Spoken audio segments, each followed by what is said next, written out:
দুয়ারে নয় চায়ের দোকানে এবার ফর্ম বিলি। এসআইআর প্রক্রিয়া শুরু হয়ে গেছে। আপনারা জানেন বিএলওরা বাড়ি বাড়ি যাচ্ছে, ফর্ম দিচ্ছে। তবে যে চিত্রগুলো ফুটে উঠছে, কেউ চায়ের দোকানে বসে ফর্ম বিলি করছে, কেউ আবার তৃণমূল ওয়ার্ড সভাপতির বাড়ি থেকে ফর্ম বিলি করছে। অবশ্য অবাক হওয়ার কিছু নেই, আমরা যে রাজ্যে বাস করি সেই রাজ্যে কিন্তু সবই সম্ভব।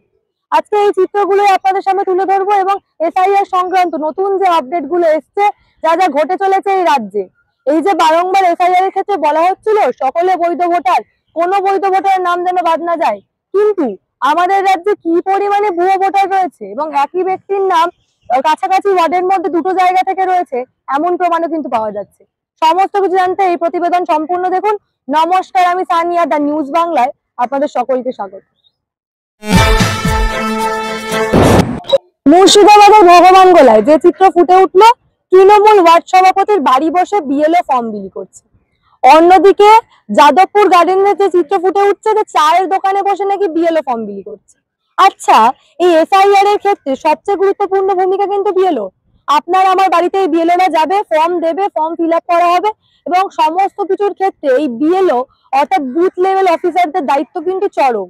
সেই জায়গায় যদি এরূপ চিত্র ফুটে উঠে, কোথাও কোথাও আবার এমনও দেখা যাচ্ছে যে বিএলওদের হুমকি দেওয়া হচ্ছে তৃণমূল নেতাদের তরফে।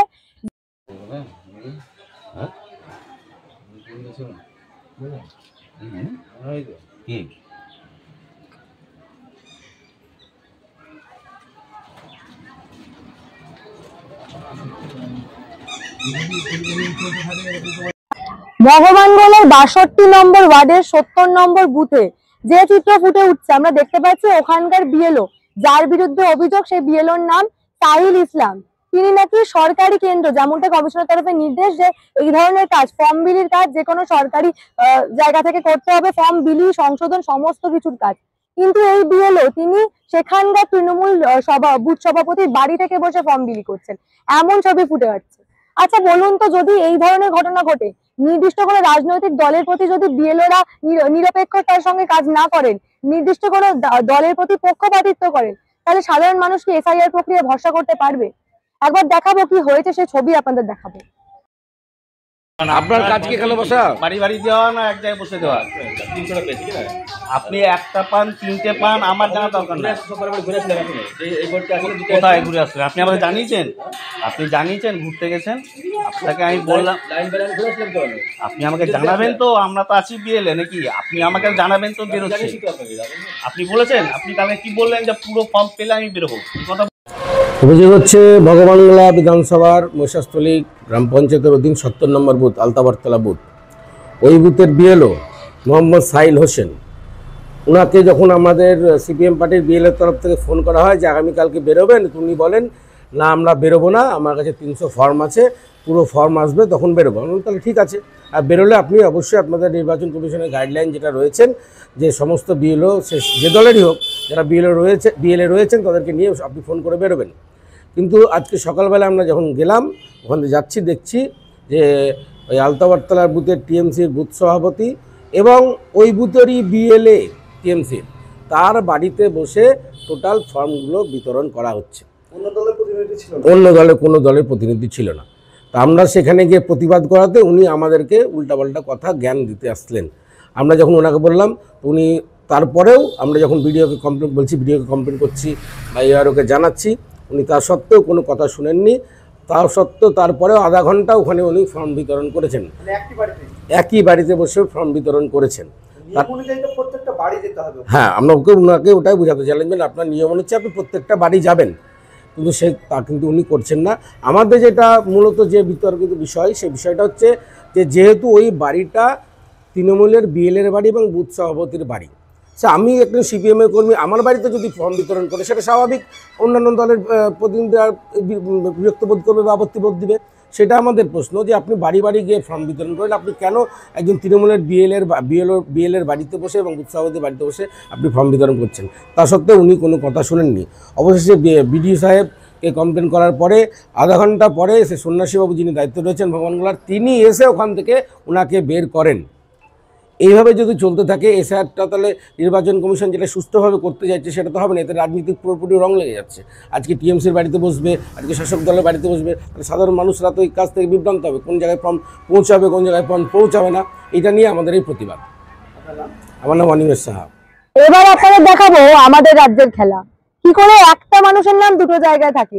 যদিও এর আগেও বিভিন্ন প্রতিবেদনে আপনাদের দেখিয়েছি আমাদের রাজ্যে কিভাবে ভোটের ক্ষেত্রে কারচুপি হচ্ছে, তার প্রমাণ আপনাদের আগেও দেখিয়েছি। তবে আবার প্রমাণ সহ দেখাবো যে আমাদের রাজ্যে কিভাবে কারচুপি হচ্ছে। একটা ব্যক্তির নাম এক, তার বাবার নাম এক, দুজনে আলাদা আলাদা ওয়ার্ডের বাসিন্দা, বয়সে মাত্র 1 বছরের ফারাক, কিন্তু ব্যক্তি দুটো একেবারে একই ব্যক্তি, এবং যে ছবিটা রয়েছে সে ছবিটা হালকা একটু হেজি করে দেওয়া হয়েছে। সেই প্রমাণটা একবার আপনাদের দেখাবো। কিভাবে ভোটের কারচুপি হচ্ছে দেখুন। আমার একটা বুথে আমি ভেরিফিকেশন করছিলাম, তখন দেখলাম 833 নম্বর serial number, voter number Biswajit Mondal, নাম বিমল কৃষ্ণ মণ্ডল, বাড়ি SAF 10-8-এ। এই ব্যক্তির সামান্য একটা আবছা ছবি লাগিয়ে আরেকটি নাম বিশ্বজিৎ মণ্ডল, বিমল কৃষ্ণ মণ্ডল, এনার আবার ভোটার কার্ড আলাদা। 833-এও বিশ্বজিৎ মণ্ডল, 850-এও বিশ্বজিৎ মণ্ডল, নাম এক হতে পারে কিন্তু অবিশ্বাস্যভাবে দুজনের বাবার নামও এক, কিন্তু অ্যাড্রেস আলাদা, দুজনের বয়সের 1 বছরের ডিফারেন্স, এবং এই ছবিটা এতটাই আবছা যার সঙ্গে আপনি এটাকে মেলাতে পারবেন না। এই হচ্ছে ভোটের কারচুপি।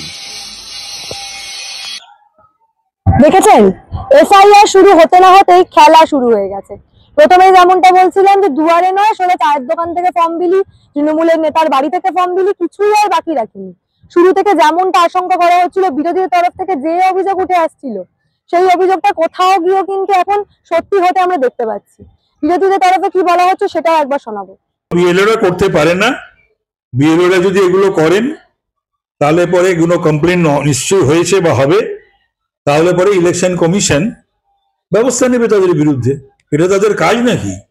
সরকারি কর্মচারী ডেপুটেশনে রয়েছে, এখন এই এসআইআর এর কাজ করছে, যা নিয়ম সেই নিয়ম মেনেই তাদের চলা উচিত। এভাবে করলে কি এসআইআর সুষ্ঠুভাবে করানো সম্ভব? কখনোই না। তো সে ব্যাপারে নিশ্চয়ই ইলেকশন কমিশনের কাছে বার্তা যাবে, আর গেলে পরে তাদের বিরুদ্ধে ব্যবস্থা নেওয়া হবে। দেখা যাচ্ছে একাধিক বিএলও যারা তৃণমূল ঘনিষ্ঠ। আমার তাতেও আপত্তি নেই, বিষয়টা হলো যেন এসআইআর এর কাজটা যেন কোনো রাজনৈতিক দলের হয়ে না করা হয়। এসআইআর এর কাজটা যা ইনস্ট্রাকশন আছে ইলেকশন কমিশনের সেই মতোই করুক। সেই মতো করতে না গিয়ে যদি অনুপ্রবেশকারী থেকে যায় ভোটার লিস্টে, বা মৃত মানুষ থেকে যায়, বা ডাবল ট্রিপল এন্ট্রি থেকে যায়, বা অস্তিত্বহীন ঠিকানা, অস্তিত্বহীন ভোটার থেকে যায়, তাহলে that BLO will be responsible for that. দেখলেন, এই বিষয় নিয়ে আলাদা করে বেশি কিছু আর বলবো না, সমস্ত কিছু আপনাদের চোখের সামনে। বারংবার যে কথাটা বলি যে আপনারা আমার থেকে অনেক ভালো জানেন রাজনীতির ক্ষেত্রে কি হতে পারে বা কি হচ্ছে, সেটা আপনারা আমার থেকে ঢের ভালো বোঝেন। এবং এই যে এসআইআর প্রক্রিয়া, সেই প্রক্রিয়া সম্বন্ধে তথ্যগুলো আমি আপনাদের দিতে পারি। যেমন আরেকটা তথ্য আপনাদের দিই, কমিশনের তরফে কিন্তু যে বিএলওরা অভিযোগ করেছিলেন যে একই সঙ্গে দুটো জায়গায় কাজ করা তাদের পক্ষে সম্ভব নয়, অর্থাৎ সরকারি যে চাকরি তারা করেন পাশাপাশি বিএলওর কাজ দুটো একসঙ্গে করা সম্ভব নয়, সেই ক্ষেত্রে কিন্তু কমিশন ব্যবস্থা নিয়েছে, পরিষ্কার জানিয়ে দেওয়া হয়েছে যে তারা ফুল টাইম বিএলওর কাজ করবেন, অর্থাৎ পাশাপাশি আর কোনো কাজে তাদেরকে মন দেওয়া বা সেই কাজটা করার প্রয়োজন নেই। অর্থাৎ বিএলওদের যে মূল সমস্যা ছিল নজরুল মঞ্চে জানিয়ে তারা প্রতিবাদ করেছিলেন, সেই সমস্যার সমাধানও কিন্তু এবারে কমিশনের তরফে করে দেওয়া হয়েছে। তাহলে গোটা এসআইআর প্রক্রিয়ায় যে হারে বিএলওদের উপর চাপ সৃষ্টি করা হচ্ছে, রাজনৈতিক চাপ, কোন রাজ্যে বাস করছে বলুন তো আমরা?